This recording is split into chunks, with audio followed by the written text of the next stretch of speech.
Lucas,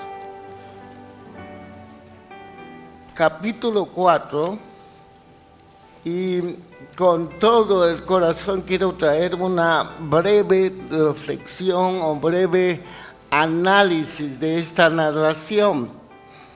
El deseo es que seamos edificados por el poder del Evangelio del Señor. Vamos a leer, dice el Espíritu a través de este varón de Dios, Lucas, griego, escribe en su tratado, versículo 43 del 4, pero él les dijo, es necesario que también a otras ciudades anuncie el Evangelio del reino. Mire cómo califica Jesús su mensaje, su proclamación, su enseñanza. El Evangelio del reino. Porque para esto he sido enviado. Aconteció, dice el 5:1, que estando Jesús junto al lago de Genezaret, el gentío se agolpaba sobre él para oír la palabra de Dios. Y vio dos barcas que estaban cerca de la orilla del lago, y los pescadores, habiendo descendido de ella, lavaban sus redes. Y entrando en una de aquellas barcas, la cual era de Simón, le rogó que le apartase de la tierra un poco, y sentándose, enseñaba desde la barca a la multitud. Cuando terminó de hablar, dijo a Simón, boga mar adentro y echa vuestras redes para pescar. Respondió Simón, le dijo, maestro, toda la noche hemos estado trabajando y no hemos pescado, mas en tu palabra echaré la red. Y habiéndolo hecho, encerrando gran cantidad de peces, y su red se rompía. Entonces hicieron señal a los compañeros que estaban en la barca para que viniesen a ayudar, y vinieron y llenaron ambas barcas de tal manera que se hundía. Viendo estos, Pedro cayó de rodillas ante Jesús diciendo, apártate de mí, Señor, porque soy hombre pecador. Porque por la pesca que había hecho, el temor se había apoderado de él y de todos los que estaban con él. Asimismo, de Jacob y Juan, hijos de Zebedeo, que eran compañeros de Simón. Pero Jesús dijo a Simón, no temas, desde ahora serás pescador de hombres. Qué hermosa narración. En los evangelios vemos la posibilidad de que el reino afecte la vida cotidiana de los hombres. En todos los evangelios, los sinópticos, que son 3, Mateo, Marcos y Lucas, el cuarto, Juan, encontramos estas buenas nuevas. El reino de Dios puede afectar nuestras vidas cotidianas. Aleluya. Esa es buena nueva. Este es el mensaje de esta narración. El reino de Dios tiene posibilidades de afectar la vida concreta de los hombres. no es solamente un argumentos de palabras que tienen que ver con la vida espiritual, la vida moral de los hombres. El reino es mucho más.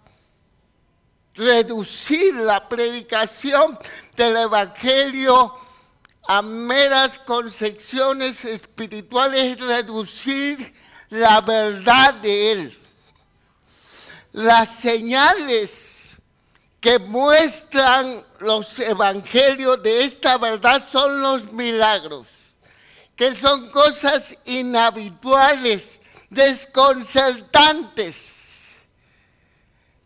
Los milagros que se narran en los evangelios, que a través de los siglos, a través de los años, cuando el hombre busca el conocimiento y va adquiriendo conocimiento y llega a las edades de las luces, han tratado de reducir a los milagros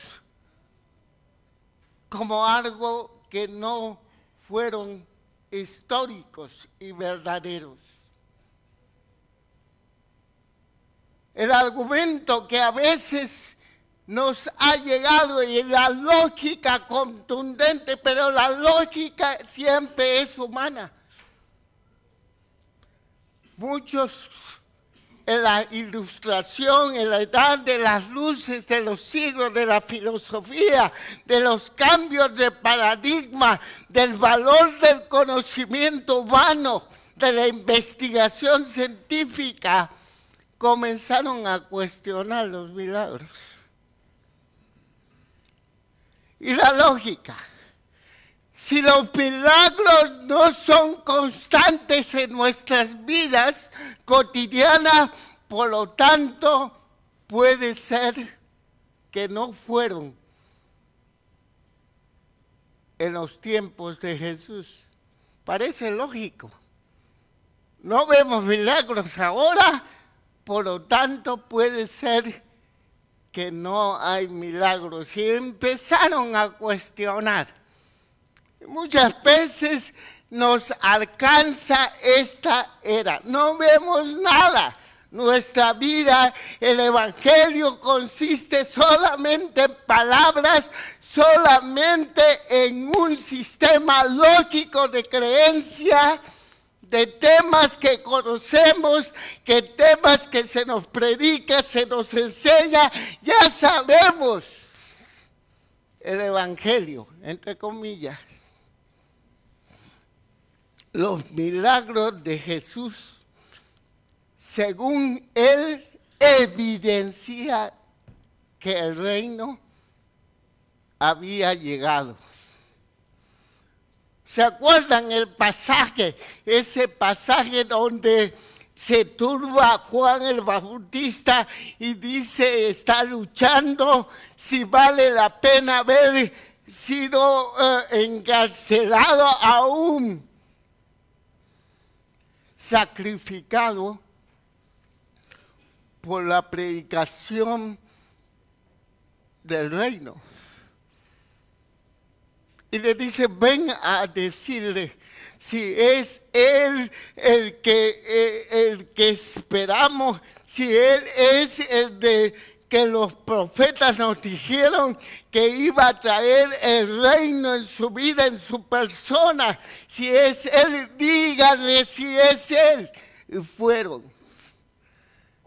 Y el Señor le contesta en términos concretos. Díganle a Juan que los cojos andan, los ciegos ven. Y el evangelio, las buenas nuevas, es predicada a los pobres. Así define Jesús el reino. En términos de señales, de milagros, los milagros siempre tuvieron intenciones estratégicas en la vida de Jesús. Eran para arrancar a los hombres de su profunda indiferencia. La intervención sorprendente de Dios siempre tuvo esa intencionalidad, arrancar, eran señales para cicatear los corazones, la mente, sacudir la realidad del único Dios que todo lo puede. Aleluya. Sí necesitamos milagros. Sí lo necesitamos hoy más que nunca ante los desafíos que tenemos.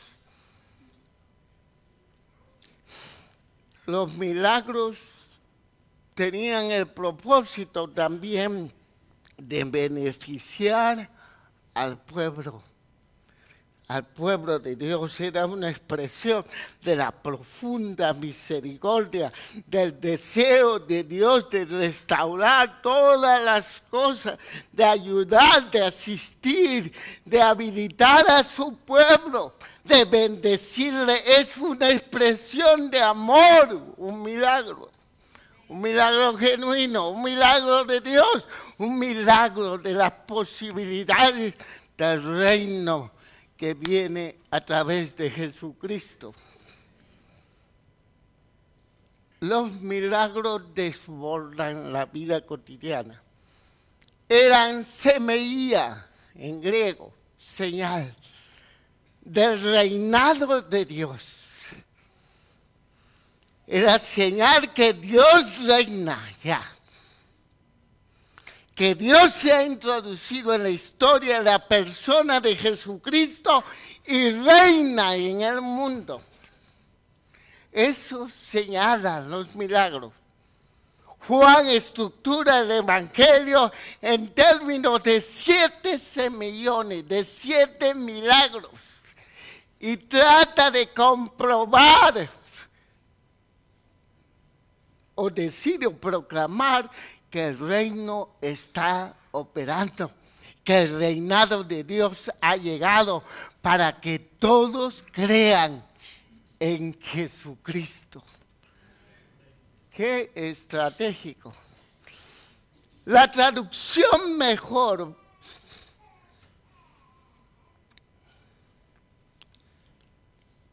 que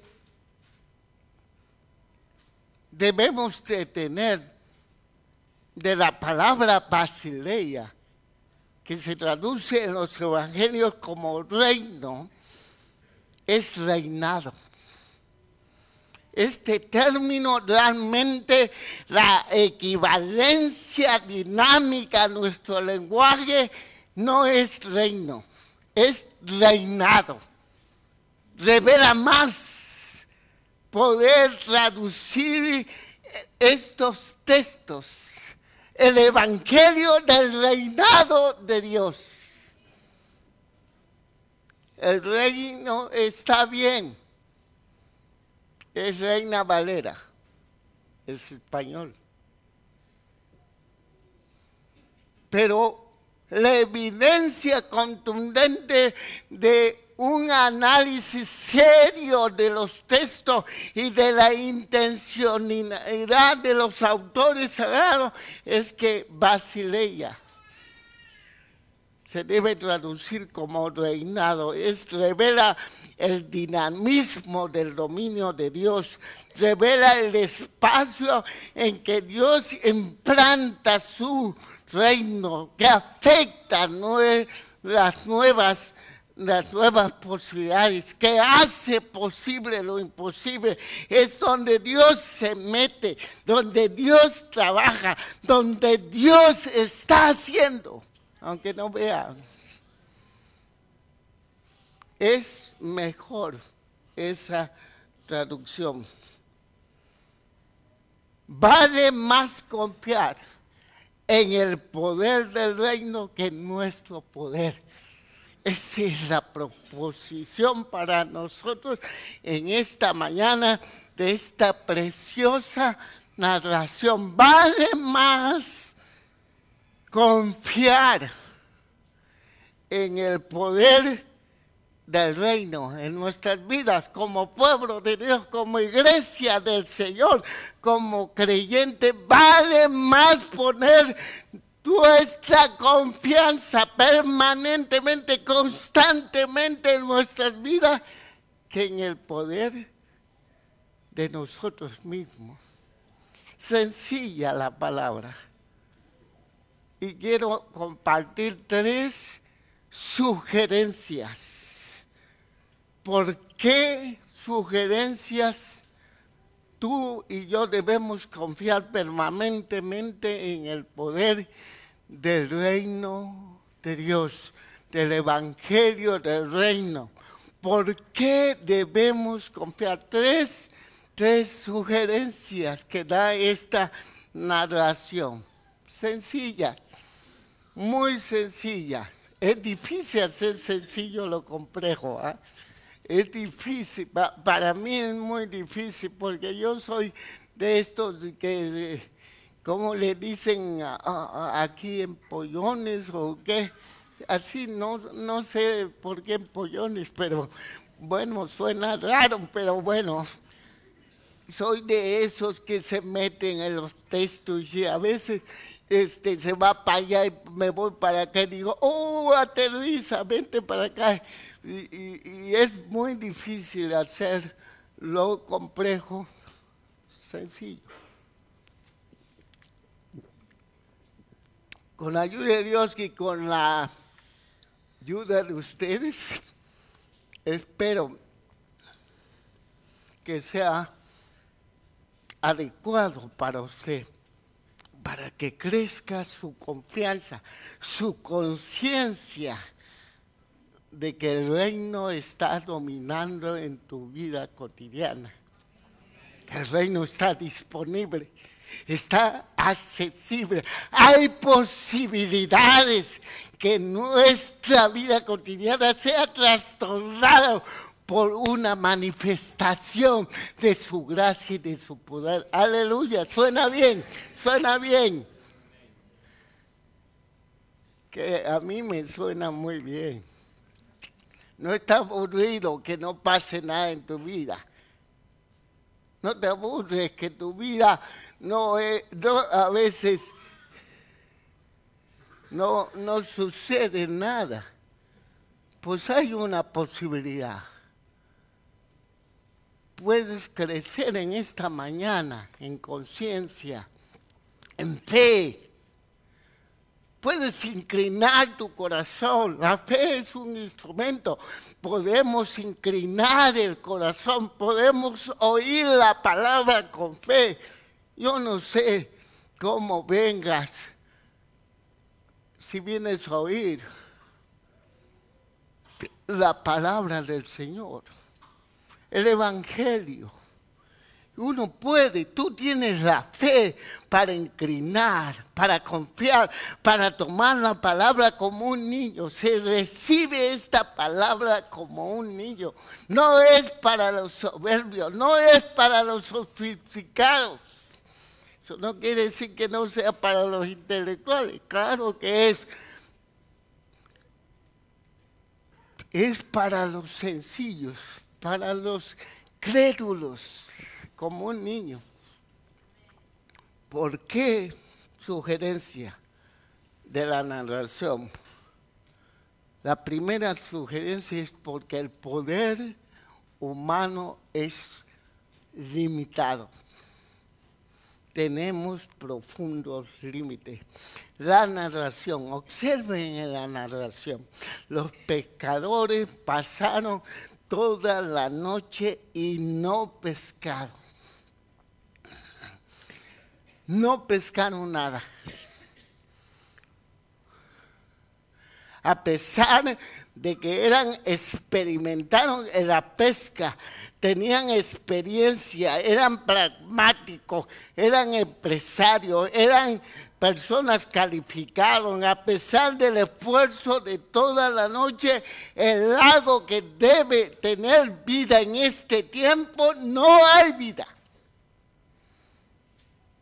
El lago Genesaret. Lucas dice de este como lago Genesaret, porque él era griego y conocía el mar Mediterráneo. Para él este no era mar, para Mateo, para Marcos sí era mar. Por eso se le llama el mar de Galilea, pero para Lucas no. Dijo, no, esto es no nada comparar con el mar. Y le puso lago Genesaret, como se conocía en la tierra, lago del jardín del paraíso,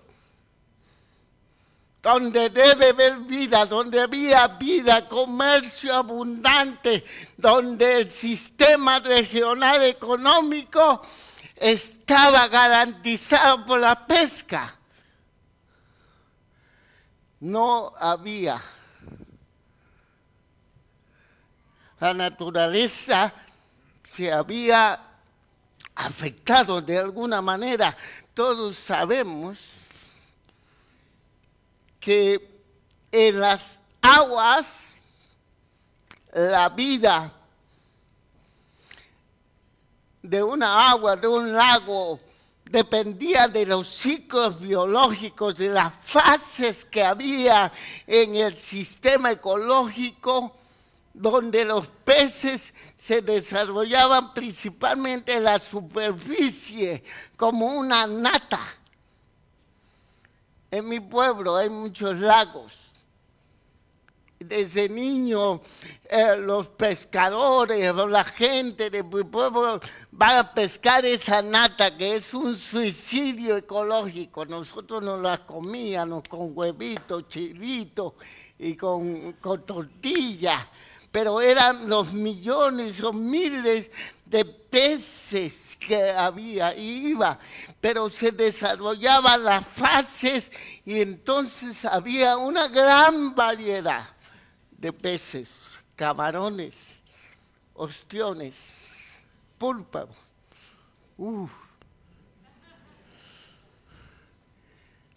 Pero este lago de alguna manera no produjo en ese concreto tiempo donde debería haber peces. No había límites. Lucas dice que los pescadores lavaran la red. El énfasis de Lucas, que no lo tienen los otros evangelios, está en el fracaso rotundo de la labor. Usted y yo conocemos muchas veces de nuestras vidas cotidianas cuántos fracasos no hemos tenido en nuestras labores, en nuestros sueños, en nuestros anhelos, en nuestros proyectos. Cuántas cosas no frustradas experimentamos, apechugamos. El poder. Cuántas cosas en la vida, como dice ese viejo canto colombiano, ese viejo vallenato colombiano, ¿no? Los caminos de la vida no son como yo. A ver, díganlo. Hay colombiano por aquí.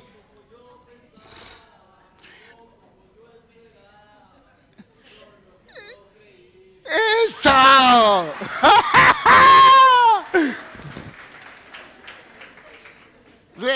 Refleja una realidad, la profunda limitación humana. No son como yo pensaba, no son como yo creía. Qué rotundo guamazo a la soberbia. Si el hombre se va menguando por la realidad de su profunda limitación, los golpes de la vida, los sueños fallidos, las pescas no concluidas. Imagínense el esfuerzo de estos pescadores. Toda la noche no les sirvió para nada su experiencia, no les sirvió para nada, nada. Fue ahí donde Jesús observa, ven la barca y entonces va, después de estar enseñando a la multitud viene hacia él y él estratégicamente dice, se sube a la de Simón.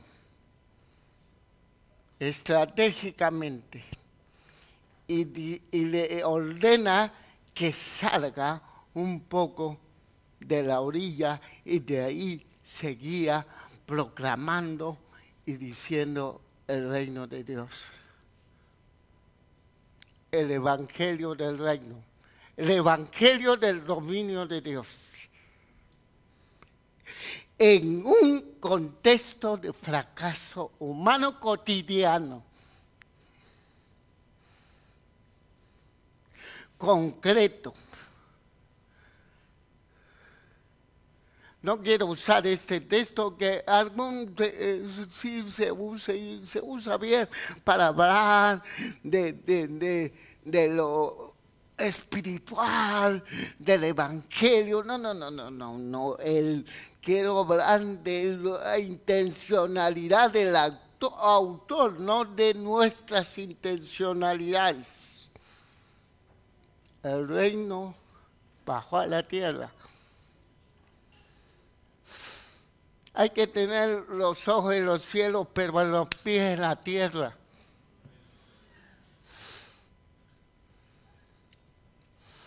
Bajó, vio, observó, analizó, discernió. No habían pescado nada. Este marco Jesús decide hablar. Sentándose, enseñaba desde la barca a la multitud. Usó el protocolo de los rabinos. Solamente los maestros en Israel se sientan para enseñar. No era una enseñanza informal, no era algo informal, es lo que todos los evangelios nos enseñan de alguna manera con este protocolo. Jesús va a enseñar algo muy importante. Mateo lo describe a través de un verbo magistral, que estas cosas constantemente Jesús enseñaba. Este es el contenido, esta es la razón por qué Dios le ha enviado. Enseñar, reenseñar, repetir, analizar, reflexionar, vivir acerca del reino, del dominio de Dios, las dinámicas, los perfiles, los principios, los valores. Sentándose, enseñaba desde la barca. Cada ocasión de impotencia humana es oportunidad para el poder de Dios. Aleluya. Como dice 2 Corintios 2, 12, 9, el apóstol Pablo, versículo 9 o versículo 10, me parece que dice, porque soy ¿qué? Débil. Entonces soy ¿qué? Fuerte. Este es el evangelio nuestro. Que en las debilidades de su pueblo, Dios tiene oportunidad para intervenir. Aleluya. Dios tiene posibilidades. Y eso me alegra mucho. El evangelio a mí me ha hecho contento. Me ha hecho feliz. No me gusta el término feliz, porque ese es un término muy humanista. Me ha hecho gozoso. Me ha hecho contento en la vida. Yo le he dicho al Señor, yo ya estoy paz, pero bueno, me diste hijos ya bastante de edad avanzada, y pues dame chance de cuando menos verlos que se casen bien, ¿no? Pero yo ya estoy más para allá que para acá. Estoy feliz. Yo no tenía muchas posibilidades de estas vidas. De hecho, cuando el Señor me alcanzó, yo casi estaba planeando cancelarla. De veras. Estaba cansado de un cuerpo rebelde, un cuerpo que no me servía para de tantas burlas, de tanto bullying escolar y tantas cosas, de tantos dolores, tantas cosas que uno puede pasar sin Dios, por la injusticia de otro, por mi propia justicia. Pero el Señor encontró en esa profunda vida débil una oportunidad. También la puede encontrar en ti. Dios está preocupado en tus proyectos. Dios está preocupado por tu vida. Dios, el reino de Dios está dominando. El reino de Dios tiene posibilidad para afectar tu vida.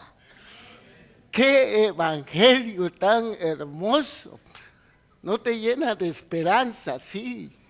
De gozo, sí. Hay esperanza para el pueblo de Dios.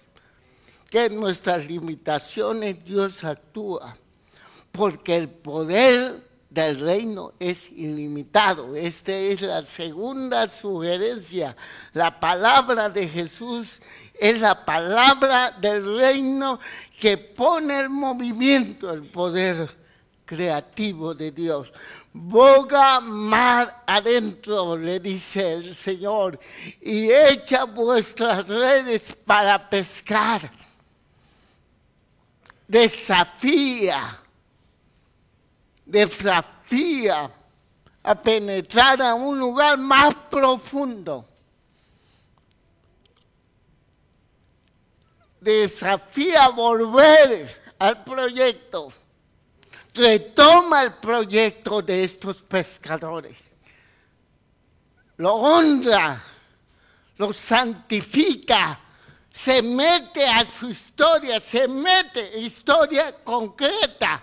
Boga mar adentro, un imperativo, una orden que viene desde el marco de entendimiento del gobierno de Dios, de lo que Él está enseñando en la barca. Es una orden, es un imperativo plural, no es solamente para Simón, es para todos los pescadores. Es para el pueblo que viene a afectar, donde vino a trabajar. Es el pueblo donde viene a reorientar, reestructurar, reordenar, restaurar, convencer, llevarlos de la profunda indiferencia a Dios a una auténtica fe en este Dios. La declaración tiene un carácter profético. ¿Qué es el carácter profético? ¿Qué es la profecía bíblica? La profecía bíblica es solamente la declaración de la voluntad de Dios. Boga mar adentro. Pedro, todos boga, vayan otra vez, echen la red otra vez, esfuércense otra vez. Pero en el contexto de la posibilidad del reino, la gracia de Dios siempre potencializa la capacidad de los hombres. Aleluya. Le manda a cooperar, le manda a confiar, le manda a creer. Por eso Pedro dice, Señor, no hemos pecado nada, pero en tu ¿qué? Palabra, en tu declaración, en tu dicho, yo lo tomo. yo lo creo, yo hago, yo actúo. La fe siempre produce obediencia. Siempre capacita para confiar. La fe siempre es sustancia. Él la tuvo, oyó esas palabras. Dice Romano que la fe viene por el oír de la palabra de Dios. Él oyó la palabra en ese momento, en ese tiempo oyó la palabra y tuvo fe. No hemos pescado, esta es nuestra incapacidad, pero en tu capacidad, en tu palabra, en esta palabra, echaré la red. El ejercicio de la fe siempre tiene poder creativo, si no es presunción, no es fe. Hay muchos que somos muy presumidos de fe, presunciosos, pero la fe siempre obra. Aleluya. Eso dice Santiago. La fe, muéstrame tu fe, ¿qué? Por la obra que produce. La fe siempre obra en nuestra vida, si no, no es fe, es presunción, presumidos. Suena feo, ¿eh? Pero la mera verdad.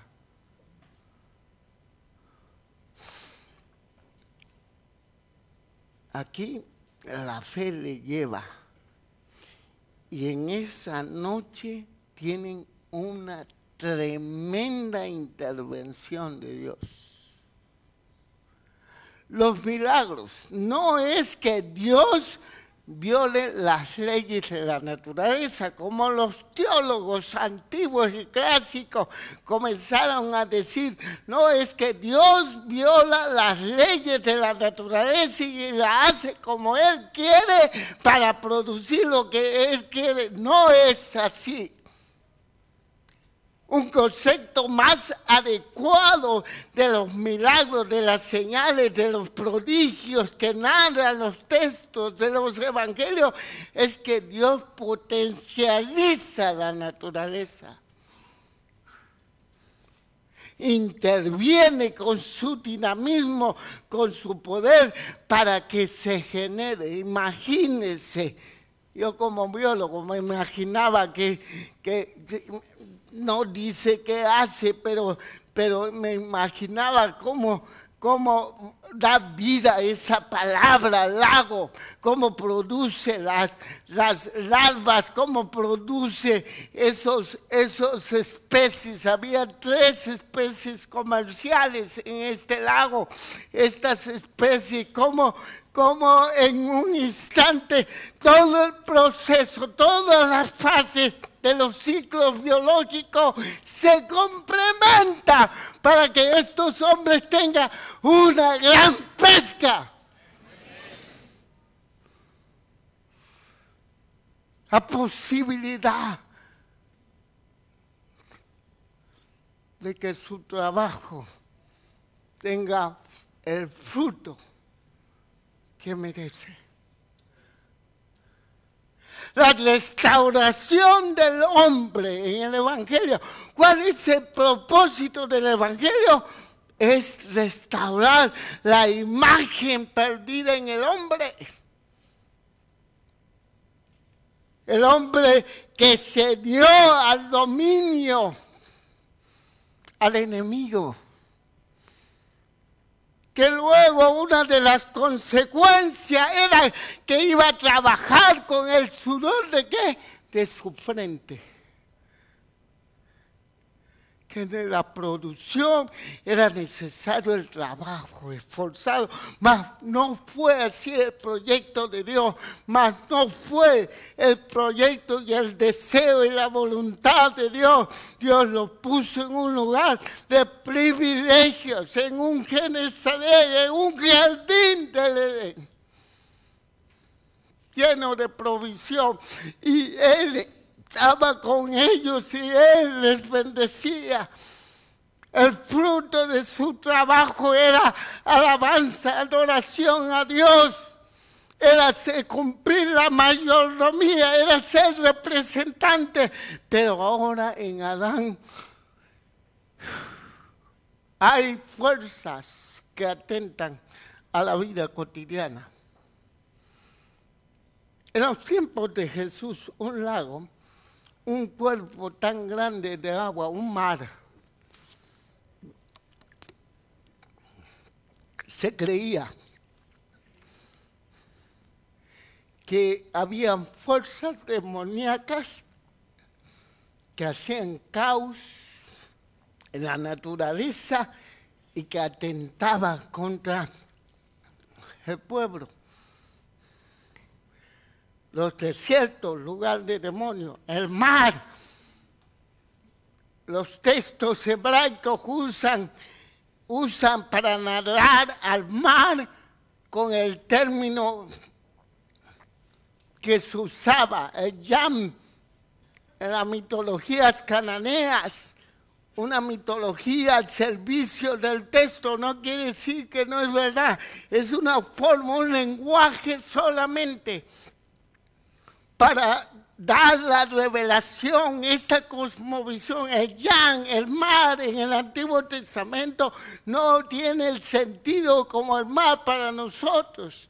El mar es el yam.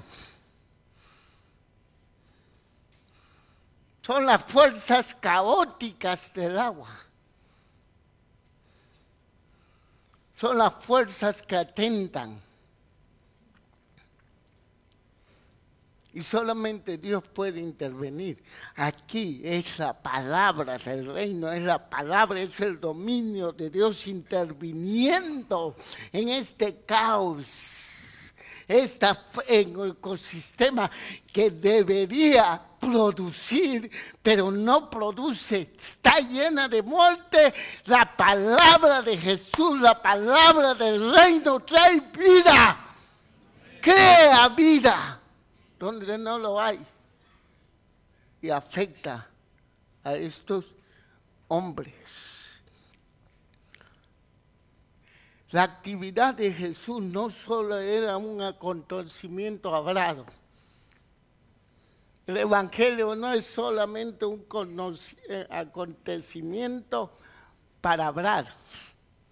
También hay hechos poderosos, dinamis, semillón, dunamis, poder, señales. Este milagro, como otros milagros de Jesús, quiere enseñar que el reino de Dios es el reino de la abundancia. Que una semilla puede producir un gran árbol. Que una poquita siembra, una gran producción. Que puede sacar del mar muchísimos peces. Que una jarra vacía de vino, él puede sacar mucho vino para que haya mucha fiesta y alegría. Es el reino de la abundancia. ¿Por qué hemos limitado a Dios? Tenemos mentalidad. No, esto me va a salir para afuera, ¿va? Tenemos mentalidad de tradiciones antañas. El cristianismo es para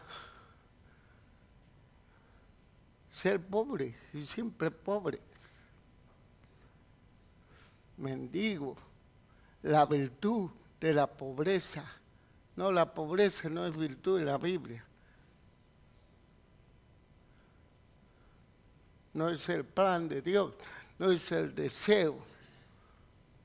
Dios siempre ha querido asistir a su pueblo, que viva en abundancia. No quiero decir, no promuevo la teología de la prosperidad, no es eso, no me malentiendan.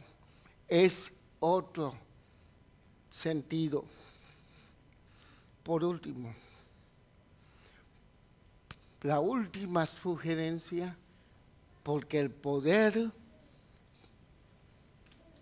del destino se transforma. Tú puedes creer hoy, tú puedes tener conciencia por esta sugerencia. El destino se puede transformar. Desde ahora serás pescadores de hombres vivos, dice el texto griego. Hombres vivos. Cuando trajeron a la tierra las barcas, dejaron todo y le siguieron. No hay ninguna actividad de Jesús en los evangelios sin un llamado al seguimiento. Sin un llamado a seguir. No hay nada que Dios pueda hacer que no nos llame a seguirle. Seguimiento es destino. Se usa con un verbo en los evangelios, nunca con un sustantivo. No es un concepto seguir a Jesús, no es algo meramente, no es abstracto. Por eso no lo usan los evangelios como sustantivo. Siempre es verbo, siempre es acción. Seguirle, le siguieron, les llamó, les cambió el destino, les dio propósito diferente. Los transformó de una vida intrascendente a una vida trascendente en el reino. Aleluya.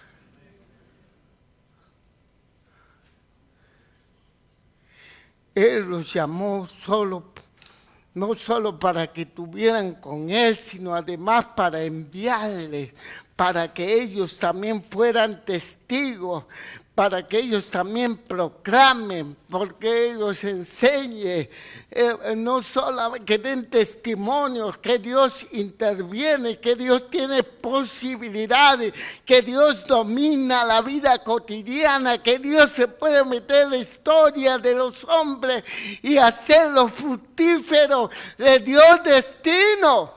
¿Qué destino? Trascendentes, somos trascendentes, la iglesia del Señor. Tenemos un llamado de trascendencia. Todo esfuerzo humano, todo logro humano se quedará. Pasará todo, pasará la ciencia, pasará los logros, pasará cualquier cosa, pero la palabra de Dios no va a pasar.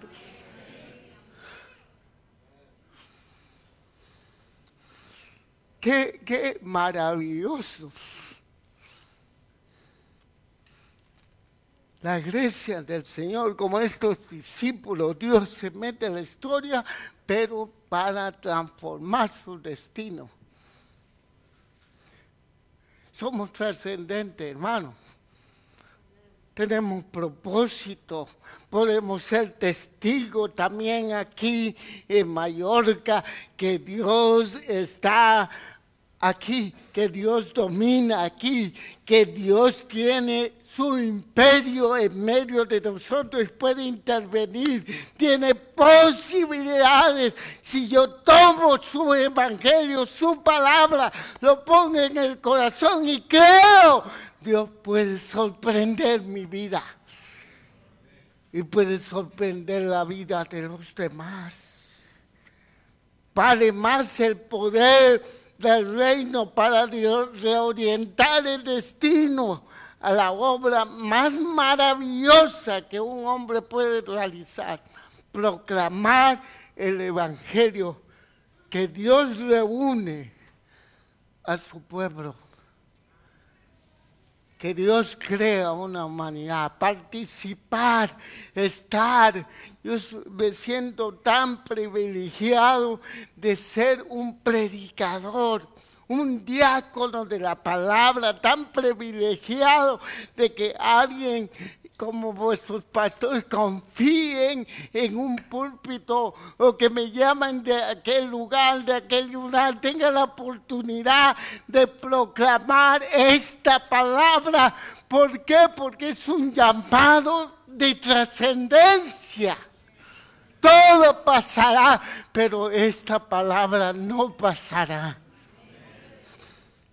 Lo nuevo que llega en el reino no es solamente puramente espiritual.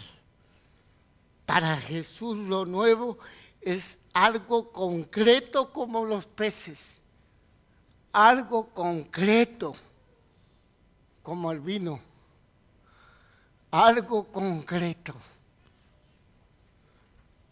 Dios está interesado en el fracaso humano. Puede ser la ocasión para que la habilidad de Dios sea manifiesta en nuestras vidas. Ponte de pie en esta hora. Cierra un momento los ojos, por favor.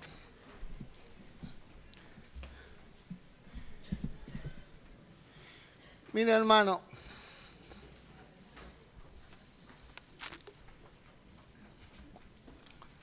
piensa en tu vida concreta hoy. Piensa en tus limitaciones, en tus posibilidades. Si confías en tus posibilidades, no eres sabio. Confías en tu propia prudencia. Puedes que seas que logres algo, pero te garantizo que no es pleno. En cada logro humano siempre hay una frustración. Siempre. Porque la carne, el poder de la carne es muy limitado.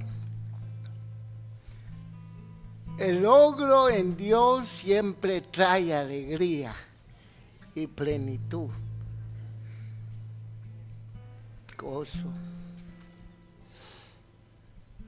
Por eso medita hoy tu profunda limitación cotidiana.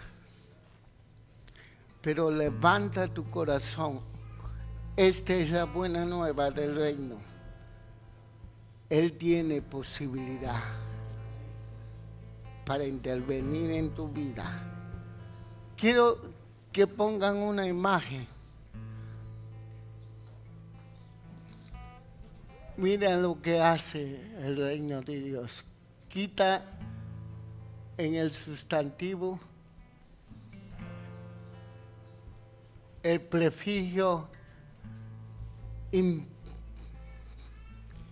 para volver en tu vida posible. El poder de Dios quita nuestros y vuelve nuestras vidas de ricas posibilidades. Cree en el Evangelio. El Evangelio de Dios se ha acercado. Arrepentidos, reorientar vuestra confianza, reorientar vuestra confianza. Vuestra indiferencia a Dios, reorientarla. Dios domina. Dios está en control. Dios puede. Todo lo puede si puedes creer. Todo. No tiene límite Dios. No se ha cortado la mano de Dios para ayudar a su pueblo. No. Dios puede afectar tu vida. Vamos a adorar. Y mientras adora, yo quiero que venga nuestro pastor y comience a hacer un llamado si hay necesidades específicas, y tú muestra tu fe respondiendo a la palabra. Sal de tu lugar para que sea bendecido a través de la oración. Amén.